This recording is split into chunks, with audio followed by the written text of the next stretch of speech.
Den cuenta de una piedra así como esa, miren, así. Miren, esa piedra la une, miren, a lo redondo, miren, la une un pedazo de cuarzo. Esa piedra no la boten.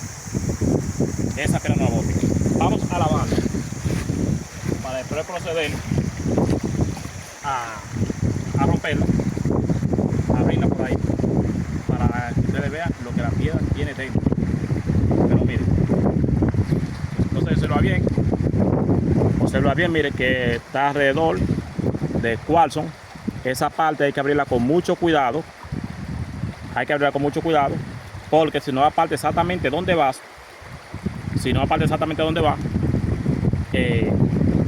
ya usted sabe que puede botar lo que usted busca. Tiene que tratar de abrirla ahí mismo.